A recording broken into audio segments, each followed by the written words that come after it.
ठीक है। इसको यूनानी में सुआल कहते हैं, सुआल। ठीक है। इंग्लिश में ब्रोंकाइटिस बोलते हैं। इंसान की रेस्पिरेटरी सिस्टम में, निज़ाम तनफ्फुस में सबसे ज़्यादा पाई जाने वाली गैर तबाई हालत या कंडीशन, यानी कि इंसान के जिस्म में जो निज़ाम तनफ्फुस है, जो सांस लेने का एक पूरा सिस्टम है, सांस लेने के सिस्टम में जितनी भी गैर तबाई यानी कि एबनॉर्मल कंडीशन बनती हैं, एबनॉर्मल यानी कि जो नॉर्मल से हटके कंडीशन बनती हैं, उनमें सबसे ज़्यादा बनती है खांसी। दमा भी है, पिल्यूरिसी भी है, जातुल जनब जो कि फेफड़ों में पानी उतर जाना। ठीक है। सब कुछ है। और कई बीमारियां हैं, लेकिन ठीक है, ट्रेकिया का जो है वो एक तरीके से इनकबाज है। सारी चीजें हैं, लेकिन जो सबसे ज्यादा एबनॉर्मल कंडीशन देखने में आती है, वो सबसे ज्यादा जो कंडीशन देखने में आती है वो आती है ब्रोंकाइटिस यानी कि खांसी। ठीक है। तो आज हम पढ़ेंगे खांसी, ये मुआलिजात की पहली डिजीज हम शुरू कर रहे हैं। अब तक हम मुआलिजात में इलाज भी तदबीर यानी कि रेजिमेंटल थेरेपी पढ़ रहे थे। उसके अंदर फसद, लीच थेरेपी और सब सब कुछ हमने पढ़ा है। अब हम आ गए डिजीज पर यानी कि बीमारियों पर। तो बीमारियों में सबसे पहले जो जिस बीमारी को हमने चुना है वो ब्रोंकाइटिस यानी कि खांसी को चुना है। इसको इसलिए चुना है क्योंकि आपके नर्सिंग यूनानी के सिलेबस में सबसे पहले ब्रोंकाइटिस लिखा हुआ था, तो मैंने वहीं से शुरू कर दिया। ठीक है। अब ब्रोंकाइटिस यानी कि खांसी क्या है? एक एबनॉर्मल कंडीशन है। ठीक है। यानी कि नॉर्मल से हटके कंडीशन है। नॉर्मल नॉर्मल जो कंडीशन है उसमें तो खांसी है ही नहीं। खांसी तो एक बीमारी है। ठीक है, एक कंडीशन है, एक हालत है। तो ये है क्या चीज? ये एक गैर तबाई हरकत है। हरकत यानी कि मूवमेंट। ठीक है। खांसी क्या है? एक गैर तबाई मूवमेंट है। मूवमेंट कहते हैं हरकत को, चलने फिरने को, यानी कि जो निज़ाम तनफ्फुस है, निज़ाम तनफ्फुस में जो ट्रेकिया है, जिसको यूनानी में कस्बतुर रिया कहते हैं, और फेफड़ा है जिसको रिया बोलते हैं। ठीक है, रियातैन यानी कि दोनों फेफड़े। ठीक है।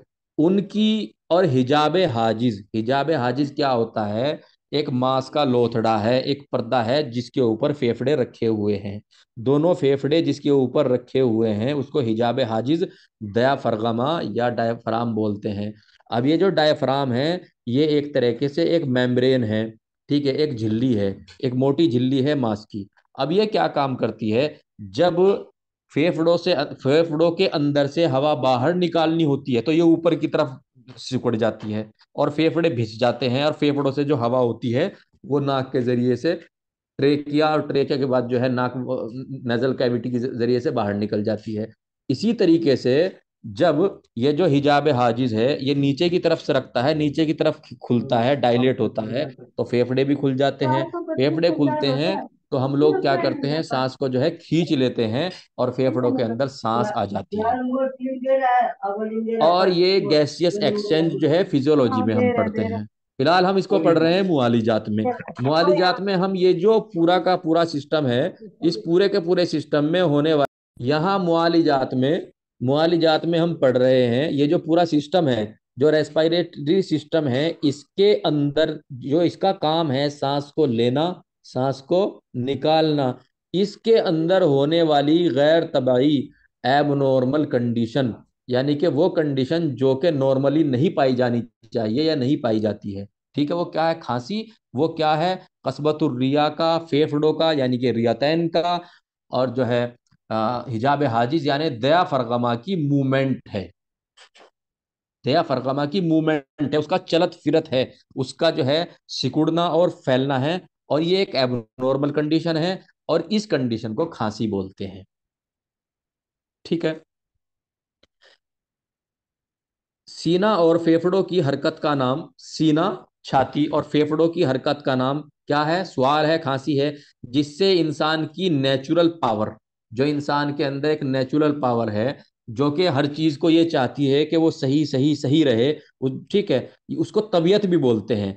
यानी कि तबीयत, फेफड़ों, कसबतुर रिया और सांस लेने में इस्तेमाल अंदरूनी सभी आज़ा यानी ऑर्गन, किसी फॉरेन बॉडी को, किसी फॉरेन बॉडी, फॉरेन कहते हैं बाहर के को, और बॉडी कहते हैं अजसाम, यानी कि किसी बाहर की चीज को बाहर निकालने की कोशिश करती है। क्या कौन करती है? ये जो मूवमेंट है। ये जो हरकत है फेफड़ों की और सीने की, जो कोई बाहर से गैर तबाई यानी कि फॉरेन बॉडी, यानी कि गैर तबाई अजसाम, यानी कि एबनॉर्मल बॉडी जो बाहर से फेफड़ों में घुस जाती है, सांस के रास्ते में कहीं भी पहुंच जाती है, उसको निकालने के लिए जो हमारे फेफड़े दयाफरगमा कसबतुर्रिया और जो सीना है जो एक हरकत करते हैं, ये जो मूवमेंट है, ठीक है, ये मूवमेंट जब झटके के साथ होने लग जाती है, एबनॉर्मल कंडीशन में होने लग जाती है, फिर उसको खांसी बोलते हैं। तो उसको खांसी बोलते हैं जब किसी फॉरेन बॉडी को, यानी कि किसी ऐसी चीज को, गैर तबाई चीज को, जो कि अंदर इस निजाम के अंदर जो है दखूल पा गई है, घुस गई है, उसको बाहर निकालने के लिए जो हरकत करते हैं उसको खांसी बोलते हैं। ये इसकी डिफिनेशन है। ठीक है। अब इसमें क्या होता है, कसबतुर्रिया यानी कि ट्रेकिया, यानी कि विंड पाइप, जो हवा का पाइप है, उसको कसबतुर्रिया यूनानी में और ट्रेकिया इंग्लिश में बोलते हैं। हिजाब हाजिज हाजिज यानी कि डायफ्राम, जिसके बारे में मैंने बताया है, ये एक मेम्ब्रेन है जिसके ऊपर दोनों फेफड़े टिके हुए हैं, रखे हुए हैं। या प्लियूरा, प्लियूरा उस मेम्ब्रेन, उस झिल्ली को कहते हैं जिसके अंदर दोनों फेफड़े रहते हैं। फेफड़े दरअसल जैसे अंडा होता है ना, अंडा, अंडे को जब छीलते हैं तो अंडे का जो मोटा मोटा ऊपर का जो शैल होता है ना, जो अंडे का ऊपर का जो कैल्शियम का होता है उसके नीचे, और जो अंडा होता है जिसे खाते हैं, उनके बीच में एक झिल्ली होती है, एक मेम्ब्रेन होती है, मतलब अंडे।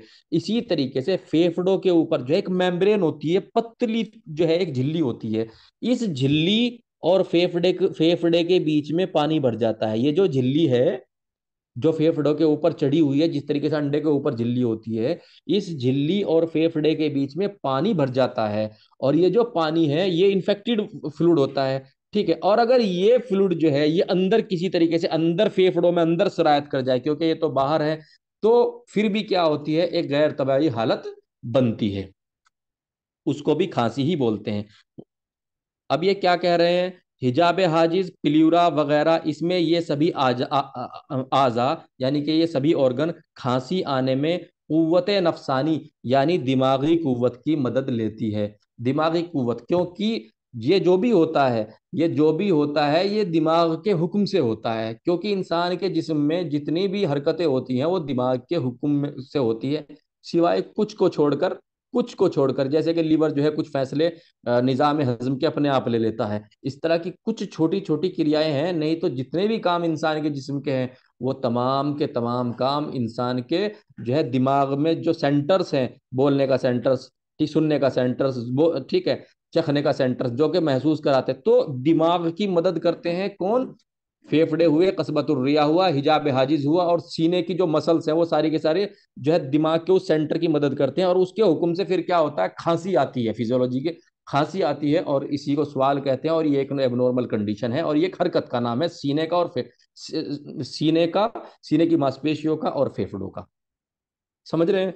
अब जिससे अजलात यानी कि मसल्स हरकत करते हैं, जो छाती के अजलात हैं यानी कि मसल्स हैं, मसल्स आप मांसपेशियां जो जो हरकत करते हैं, ठीक है। सिकुड़ने वाली हरकत और फैलाने वाली हरकत, जैसे सांस भर लिया तो फैलाने वाली हरकत, खांसी में भी यही होता है। ठीक है, आदमी जो है पहले सांस खींचता है फिर उसको जो है बाहर निकालता है। तो सिकोड़ने वाली यानी कि जब सीना कब सिकुड़ेगा, सीना जब सिकुड़ेगा जब सांस बाहर निकाल दिया जाएगा। और सीना कब फैलेगा, जब जब सांस अंदर खींच लिया जाएगा। तो सिकोड़ने वाली हरकत और फैलाने वाली हरकत। सिकोड़ने वाली हरकत किसी भी फॉरेन बॉडी को फेफड़े और सांस की नली से बाहर निकालने की कोशिश करती है।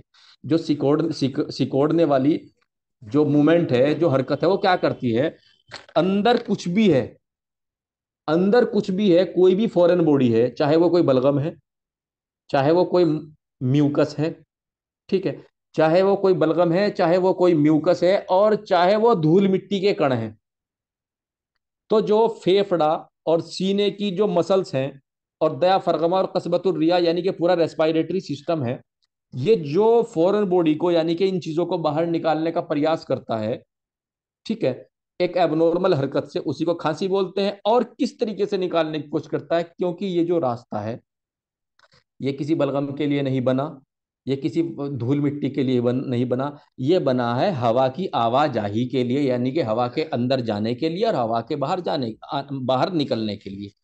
तो कोई अंदर जो है कोई ऐसी चीज तो नहीं बनी जो फॉरेन बॉडी को यानी किसी बलगम को किसी म्यूकस को बाहर निकाल दे, अंदर कोई ऐसी ऐसा तो कोई प्रेशर नहीं है। तो फिर जो तबीयत यानी कि जो तबीयत है यानी कि जो इंसान का दिमाग है, इस हरकत से ही हवा के प्रेशर से बाहर निकालने की कोशिश करता है। ऐसे आदमी अंदर से बाहर की तरफ हवा को धकेलता है, पुश करता है, बाहर की तरफ धक्का देता है। और जब ये एबनॉर्मल कंडीशन खांसी की शक्ल में एबनॉर्मल तरीके से होती है, इसी को खांसी बोल देते हैं। ठीक है। इसमें दो हरकतें होती हैं, एक सिकोड़ने वाली, एक फैलाने वाली। जो सिकोड़ने वाली हरकत है वो क्या करती है, वो एकदम सांस को बाहर निकालते हैं तेजी के साथ। और जो फैलाने वाली कुव्वत है, जो वो अंदर की तरफ लेती है हवा को, क्योंकि हवा बाहर कब आएगी, जब हवा अंदर खींची होगी। ठीक है। तो जो सिकोड़ने वाली है उसका काम क्या होता है, हवा को प्रेशर के साथ बाहर की तरफ धकेले, ताकि जो अंदर फॉरेन बॉडी घुस गई है, जो कुछ भी बलगम म्यूकस जो है या धूल मिट्टी घुस गई है, उसको झटके से बाहर की तरफ फेंक दे या निकाल दे। तो वो पावर कौन सी होती है, इनकबाजी, कुव्वत इनकबाजी यानी कि सिकोड़ने वाली पावर। ये जो फेफड़े फूलने और फेफड़े सिकुड़ने, छाती के फैलने और सिकुड़ने में जो अमल होता है, यानी कि छाती फूली यानी कि इनबिसात हुआ, कुव्वत इनबिसाती फैलाने वाली पावर। और कुव्वत इनकबाजी जबकि फेफड़े जो है सिकुड़ते हैं, इनकबाजी जब सिकुड़ते हैं, इनबिसाती जब फैलते हैं। ये जो दो कुव्वतें हैं, इन दो कुव्वतों का काम क्या होता है, जो कुव्वत इनकबाजी यानी कि जो छाती को और फेफड़े को सिकोड़ने वाली है, उसका काम होता है हवा को बाहर फेंकना। ठीक है। और जो इनबिसाती होती, इनबिसात, इनबिसात कहते हैं फैलना, यूनानी का लफ्ज है, ध्यान रखा जाए, उर्दू का लफ्ज है, जो कि कुव्वत इनबिसाती, कुव्वत इनबिसाती का मतलब होता है फेफड़े जो फैल जाते हैं, इसको जो फैलने में जो पावर काम करते हैं उसको कुव्वत इनबिसाती बोलते हैं। तो कुव्वत इनबिसाती का काम क्या है, रेस्ट, आराम। चूंकि जब उसने पावर से काम किया तो उसको आराम भी तो चाहिए, चाहे वो एक आन के लिए, एक पल के लिए चाहिए। तो जैसे ही उसने सांस बहुत तेजी से निकाला खांसी में, फिर उसको एक रेस्ट चाहिए होता है ताकि वो दोबारा फिर इस अमल को कर सके। इसको कुव्वत इनबिसाती बोलते हैं फैलने को, और कुव्वत इनकबाजी बोलते हैं जो है सिकुड़ने को, यानी कि हवा को तेजी के साथ बाहर फेंकने को। इन चीजों को ध्यान रखना है।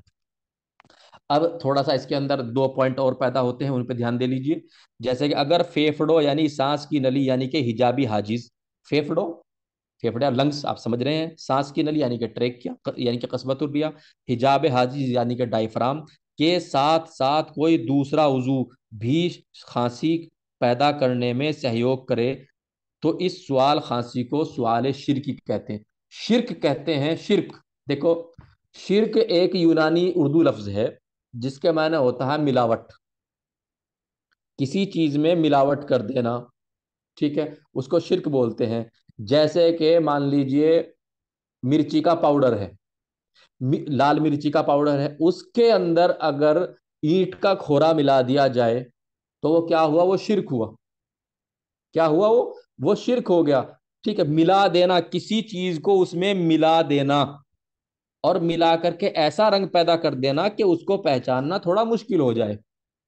पहचाना तो जा सकता है, असली और नकली की पहचान तो है, लेकिन पहचानना थोड़ा मुश्किल हो जाए, इसको शिर्क बोलते हैं। शिर्क बोलते हैं किसी चीज के अंदर कुछ मिलावट कर देना। अब तक आपको क्या समझा रहा था, मैं समझा रहा था जब खांसी आती है, कुव्वत इनकबाजी हवा को बाहर फेंकती है ताकि जो भी फॉरेन बॉडी, जो भी गैर तबाही मादा अंदर घुस गया है वो बाहर की तरफ निकल जाए, निकल जाए। और कुव्वत इनबिसाती जो है उसको, फेफड़ों को चौड़ा कर देती है ताकि वो इस अमल के लिए दोबारा तैयार हो जाए और फेफड़ों को थोड़ा राहत भी मिल जाए।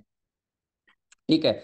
तो अगर इस अमल में, इस काम में, इस मूवमेंट में सांस की नली, कसबतुर रिया कहते हैं, फेफड़ा रिया, हिजाब हाजिज, यानी इसके अलावा कुछ और भी मिल जाए, कुछ और भी इस काम में मदद करने लग जाए खांसी के, तो इसको सवाल शिरकी कहते हैं। शिरक यानी कि इस खांसी में कुछ और, कोई और ऑर्गन भी है जो बाहर से है जो मदद कर रहा है।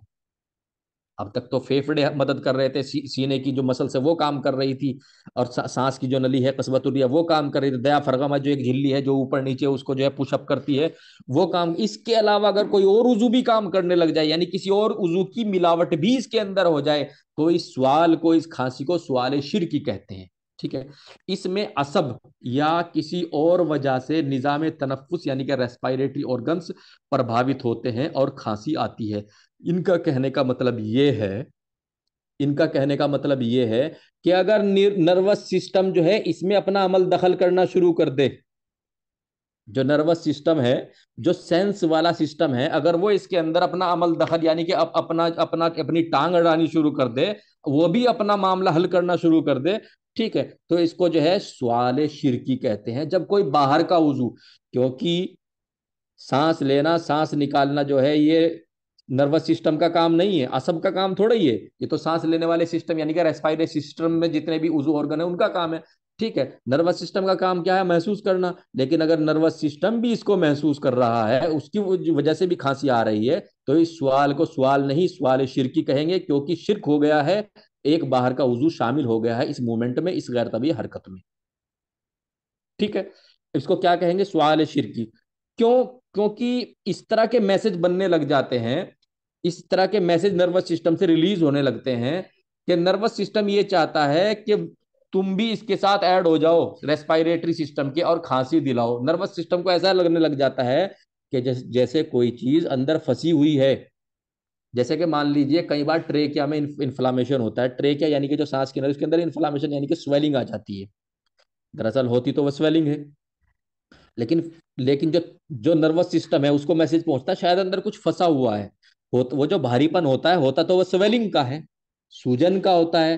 क्योंकि सांस की नली पे जो मान लिया सर्दी लग गई, कोई बच्चा जो है ऐसे ही निकल गया सर्दी में, सांस की नली पे आ गई, सूजन आ गई हल्की सी सांस की नली पे। लेकिन नर्वस सिस्टम को क्या लगता है कि अंदर कोई चीज फंसी हुई है, तो सूखी खांसी चालू हो जाती है, सूखी खांसी, ठीक है। अंदर कुछ भी नहीं है, हल्का सा वरम है, वो भी सांस की नली पे, अंदर कोई मादा नहीं है, कोई भी अंदर जो है किसी किस्म का म्यूकस, कोई बलगम, कोई धूल मिट्टी, कुछ नहीं है। लेकिन चूंकि विंड पाइप जो हवा का पाइप है, कसबतुर ट्रेकिया, उसके ऊपर सूजन है, तो इसमें क्या होता है, नर्वस सिस्टम इन्वॉल्व हो जाता है। जो असब है, जो नर्व को सिस्टम यानी कि जो सेंसरी यानी कि महसूस करने वाला सिस्टम है, और फिर मोटर यानी कि जो हरकत करने वाला, वो इसमें जो है अपना टांग अड़ानी शुरू कर देता, अपना काम करना शुरू कर देता है। इसको सवाल शिरकी बोलते हैं, ठीक है। यानी कि बाहर रेस्पिरेटरी सिस्टम के अलावा किसी दूसरे सिस्टम का कोई उजू भी जो है जब इसमें इंटरफेयर करने लग जाए, अपना काम में इसमें अमल दखल करने लग जाए, इसको सवाल शिरकी बोलते हैं।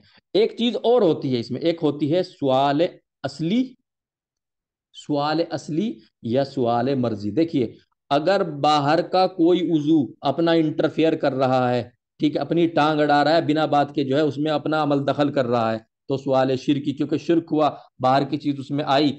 लेकिन अगर अगर बाहर की चीज नहीं आई, सिर्फ फेफड़े काम कर रहे हैं खांसी की इस गैर तबी हरकत में, सांस की नली काम कर रही, हिजाब हाजिज यानी कि डायफ्राम काम कर रहा है, और छाती की जो जो मसल्स हैं, जो मांसपेशियां यानी कि अजलात है वो काम कर रही हैं, तो वो असली हुआ। यानी कि सिर्फ छाती के अजलात काम कर रहे हैं, फेफड़ा काम कर रहा है, विंड पाइप काम कर रहा है, दियाफ्राम काम कर रहा है।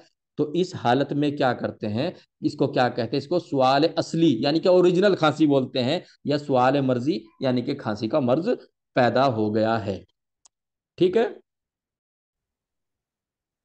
खांसी की डिफिनेशन, खांसी के अलग अलग जो किस्म है वो पढ़ी हमने। इसके अंदर जो कुव्वतें हैं, जो कुआ हैं, कुव्वत की जमा कुआ होती है, जो कुआ है उनको हमने समझा, उनको हमने पढ़ा। अब हम जाएंगे इनके असबाब की तरफ, यानी कि सबब, यानी कि क्यों होती है खांसी, क्या इसकी वजह होती है, ठीक है। नंबर एक, फॉरेन बॉडी। फॉरेन बॉडी यानी कि कोई बाहर की चीज, फॉरेन, जैसे कि जो इंग्लैंड से, अमेरिका से, जो भी किसी भी मुल्क से बाहर से आते हैं, हम कहते हैं फॉरेन से आए हैं। या कोई लड़का अगर सऊदी अरबिया, कुवैत काम करने के लिए चला गया, हम कहते हैं फॉरेन गया भाई, वो तो फॉरेन। फॉरेन का मतलब हमारी हुदूद से, हिंदुस्तान की हुदूद से बाहर चला गया, हुदूद यानी कि जो बॉर्डर है उससे बाहर चला गया, ठीक है। तो इसी तरीके से जो हमारे रेस्पिरेटरी सिस्टम है, इसकी भी एक हदूद है, इसकी एक बॉर्डर है, ठीक है। नाक की नोस्ट्रिल नथनों से लेकर के एल्वियोलाई तक फेफड़ों की जो रेस्पिरेटरी सिस्टम की एक हदूद है, इससे बाहर, ठीक है। इसमें अगर कोई भी बाहर की चीज आती है तो वो इसके लिए फॉरेन बॉडी है, यानी कि वो बाहर से आई हुई चीज है, ठीक है, क्योंकि वो इसका हिस्सा नहीं है, ठीक। अब फॉरेन बॉडी यानी कि फॉरेन बॉडी को क्या क्या कह देते हैं, जिसमें गरीब, ठीक है, गरीब जिस्म, फॉरेन बॉडी को बोल देते हैं, ठीक है। चाहे ये फॉरेन बॉडी फेफड़ों में मादे का जमाव हो, कोई मादा जमा हो जाए, बलगम वगैरह जो है, म्यूकस वगैरह जमा हो जाए, या पीप हो, पीप, ठीक है। दिमागी रतूबत भी हो सकती है, जो कि नजलाती शक्ल में गले यानी हलक यानी कि ट्रेकिया में टपकती हो। मैंने कल नजले की तारीफ आपको बताई थी। जुकाम और नजले की तारीफ, नजला वो जो हलक हलक में टपके, जुकाम वो जो नाक में टपके टपकती हो, या पीप या रेम। पीप पस को बोलते हैं, मवाद को बोलते हैं, और रेम भी उसी को बोल देते हैं। जो कि फेफड़ों की झिल्ली यानी कि पिल्यूरा, जो फेफड़े जिसको चारों तरफ से कवर करते हैं, फेफड़ों के ऊपर जो चढ़ी हुई होती है, पन्नी सी चढ़ी हुई होती है, झिल्ली चढ़ी हुई होती है। पन्नी सी मैंने इसलिए कह दिया क्योंकि आप समझ जाएं कि झिल्ली कह रहा हूं, वरना पन्नी नहीं इंसान के अंदर होती, ठीक है। फेफड़ों की झिल्ली में जमा हो गई है, ठीक है। फेफड़ों की झिल्ली और फेफड़ों के मतलब फेफड़ों की जो कवरिंग है और फेफड़ों के बीच में जो एबनॉर्मल फ्लूइड इकट्ठा हो जाता है, और इकट्ठा होने के बाद इस बीमारी को बोल देते हैं प्लियूरिसी, ठीक है। और किसी वजह से ये फेफड़े के अंदर पहुंच जाए, ये जो फ्लूइड जमा हुआ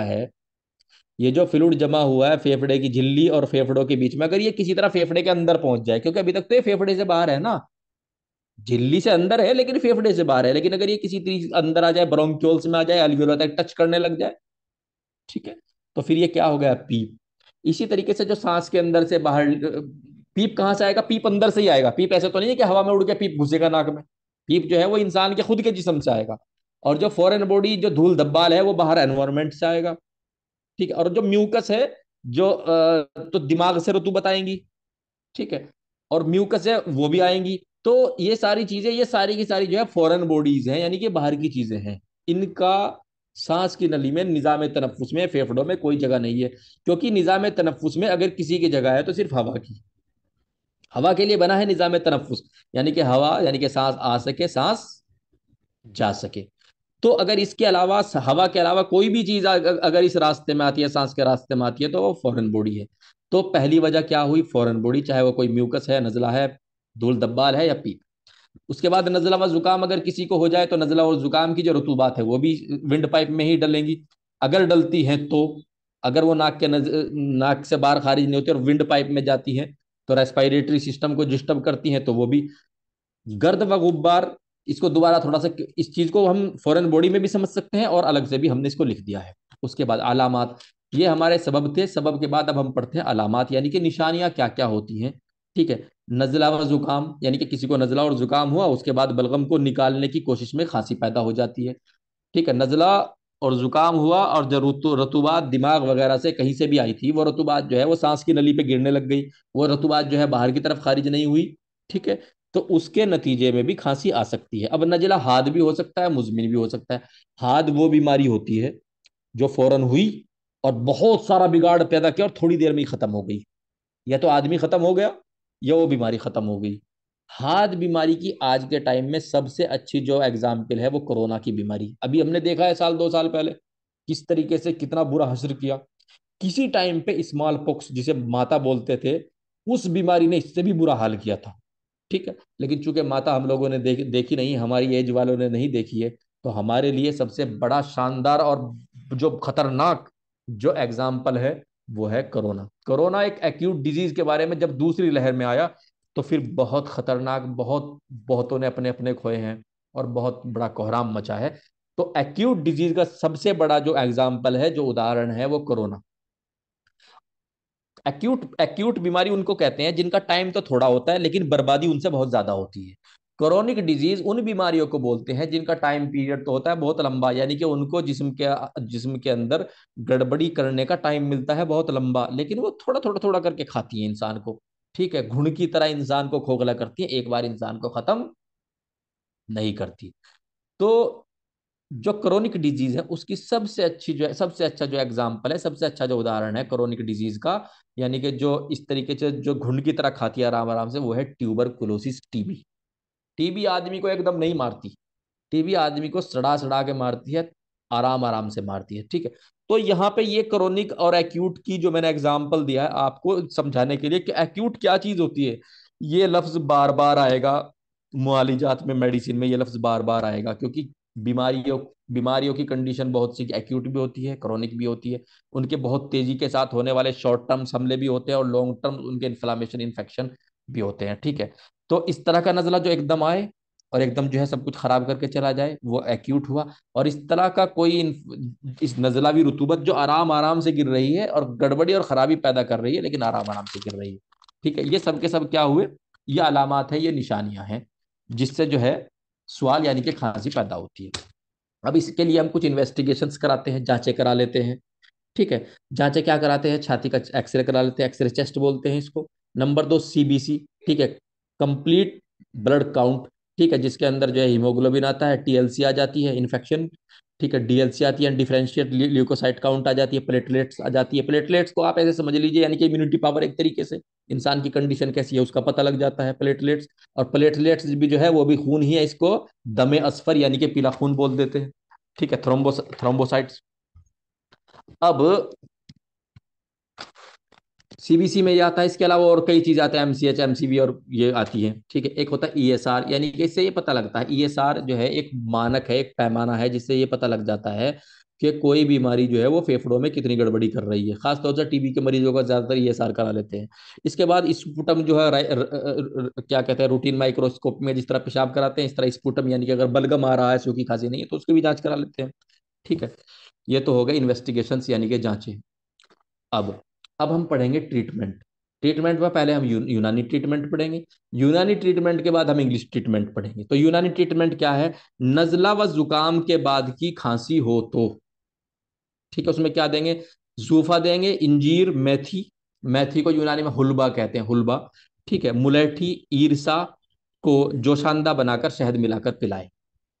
ठीक है, क्या क्या, जूफा, जोफा खुश्क, इंजीर, मेथी, मुलेठी, ईरसा।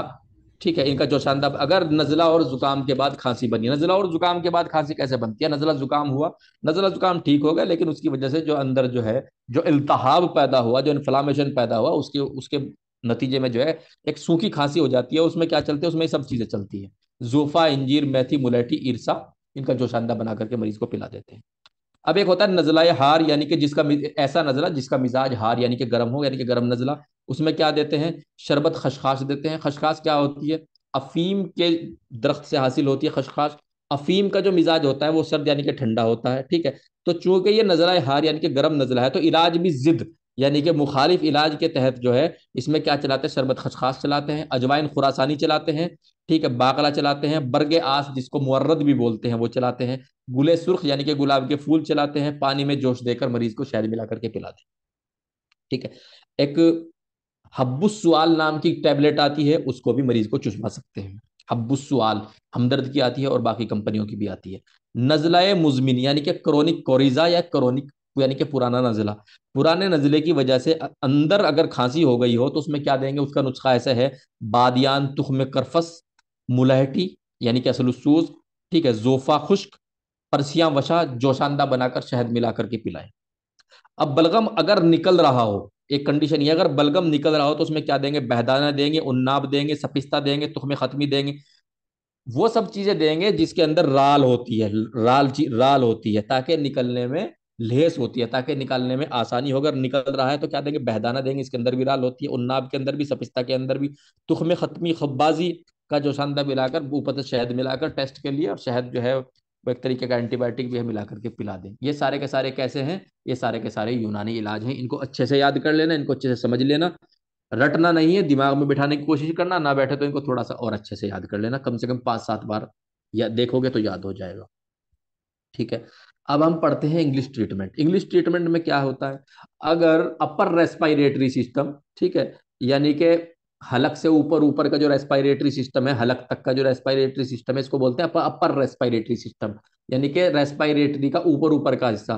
ठीक है, यानी कि गले तक में आप इन्फेक्शन मान लीजिए, तो इसमें चलाते हैं एजिथ्रोमाइसिन।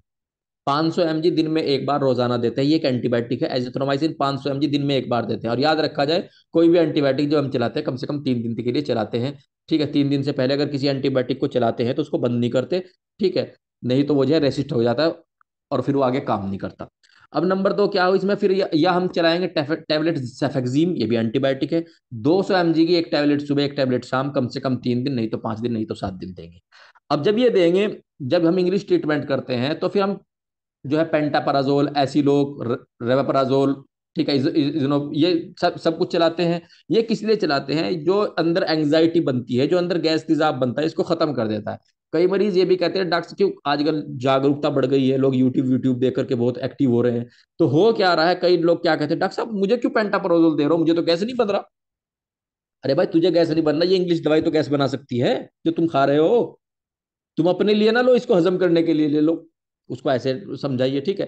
तो कैप्सूल पेंटाप्राजोल 40 mg की जो टैबलेट होती है, ठीक है, जो कि एंग्जाइटी और गैस वगैरह को खत्म करती है, वो दिन में एक बार सुबह में खाली पेट दे दे, उसके बाद खाना खिलाने के बाद दवाई दे। टैबलेट डेरिफाइलिन यानी कि ब्रोंकोडाइलेटर है ये, जो अगर चूंकि अगर अंदर जो है स्वेलिंग आ गई है हसबतुर्रिया में, ट्रेकिया में, या कुव्वत इनकबाजी बढ़ गई है, जो ट्रेकिया है, जो सांस का विंड पाइप है, अगर ये बार बार संकुचित हो रही है, हिंदी में समझिए, अगर संकुचित हो रही है, इनकबाज हो रही है, सिकुड़ रही है, तो इसको डायलेट करने के लिए, ताकि प्रॉपर जो है फेफड़े फूलते रहे और सांस आते रहे, टैबलेट डेरिफाइलिन, ठीक है, ब्रोंकोडाइलेटर जो है दे देते हैं। 150 mg की गोली सुबह शाम जो है अडल्ट को दे देते हैं, बड़े को दे देते हैं, और छोटे बच्चों को जो है वो 10-12 साल के बच्चों को 100 mg दे देते हैं। ठीक है जी। अब टैबलेट नंबर चौथे नंबर पे एंटी एलर्जिक चलाते हैं, क्योंकि एलर्जी, एलर्जी यानी कि कोई फॉरेन बॉडी वगैरह धूल धब्बा अंदर घुस गए तो वो एलर्जी पैदा करेगा। सौम्या प्लीज ध्यान दीजिए आप, ठीक है। तो वो एलर्जी पैदा करेगी, तो एलर्जी के लिए एंटी एलर्जिक दवाई इस्तेमाल करेंगे, इस तरह की दवाई देंगे जो कि एलर्जी को खत्म कर रही हो, ठीक है। तो उसमें नंबर एक टैबलेट लिवोसिट्रिजिन, ठीक है, सुबह शाम एक एक टैबलेट दे देंगे। या अगर लिवोसिट्रिजिन नहीं देना है तो फिर उससे एक सुपीरियर साल्ट है मोन्टिलोकास्ट, दिन में एक टैबलेट उसकी दे देंगे। ठीक है, लिवोसिट्रिजिन चलाएंगे तो सुबह शाम चलाएंगे, अगर मोन्टिलोकास्ट को चलाएंगे तो सोते टाइम दे देंगे, वो सही काम कर देगा। ठीक है। उसके बाद अगर नेबुलाइजर देना है, नेबुलाइजेशन करना है, ठीक है, नेबुलाइजर अगर लगाना है तो एस्थलिन का जो रेस्प्यूल्स होते हैं उसको डाल करके नेबुलाइजर भी लगा सकते हैं। और अगर लग रहा है कोई एलर्जी टाइप है, या कोई जो है अपर रेस्पिरेटरी में या नेजल कैविटी में कोई इस तरह की फॉरेन बॉडी है जो अंदर है, तो नेजल ड्रॉप यानी कि नाक में डालने वाली ड्रॉप, जो कि ऑट्रिविन या दूसरे कई नामों से आती है, वो भी 2-2 बूंद सुबह शाम डाल सकते हैं। वो भी इसमें जो है नजला हार में और क्रोनिक नजले में काम करती है। अब इसमें 3 पॉइंट जो है वो नोट करने के थे, इस पूरे के पूरे जो हम आज के लेसन को पढ़ रहे हैं, इसमें 3 पॉइंट नोट करने के थे। उन नोट्स को भी, यानी कि उन 3 पॉइंट्स को भी जो कि खास हैं एग्जाम की नजर से, एग्जाम की दृष्टि से, उनको भी मैंने इसमें नोट कर दिया है। तो उनको आप ऐसे समझें, मैं आपको बताऊं, अगर खांसी का कारण फेफड़ों का भर जाना यानी कि इम्तलाए रिया, इम्तला कहते हैं भर जाने को, इम्तला रिया है यानी कि फेफड़ों के अंदर जो है वो रतूबात भर भर गई हो, ठीक है। तो अगर फेफड़ों के अंदर रतूबात भर गई हो यानी कि इम्तला रिया हो गया हो, तो बासलीक की फसद खोले। मैंने फसद आपको जो है रेजिमेंटल थेरेपी में फसद पढ़ाया है, जिसके अंदर जो है सबसे पहले मैंने आपको बेसिलिक वैन ही पढ़ाया कि बेसिलिक वैन से क्या करते हैं, ब्लड निकाल देते हैं, उसको बासलीक की फसद करना बोलते हैं, बासलीक से, ठीक है। और बासलीक की जो वेन होती है वो कोहनी में, और जो हमारा जो कलाई होती है इसमें अंदरूनी तौर से होती है। और बासलीक का दूसरा नाम तनूर बदन है। और तनूर बदन यानी कि तंदूर, यानी कि तनूर बदन यानी कि ये पूरे एब्डोमन, जो एब्डोमन है, जो ट्रंक है बॉडी का, इन गर्दन से नीचे कर लेकर के जेनेटाइल जेनेटाइल तक यानी कि नाफ के नीचे तक, वहां तक का जो पूरे एरिया आता है, इसकी तकरीबन ज्यादातर बीमारियों में जो है हम जो है इसी की बेसिलिक वेन की ही फसद खोलते हैं, ठीक है।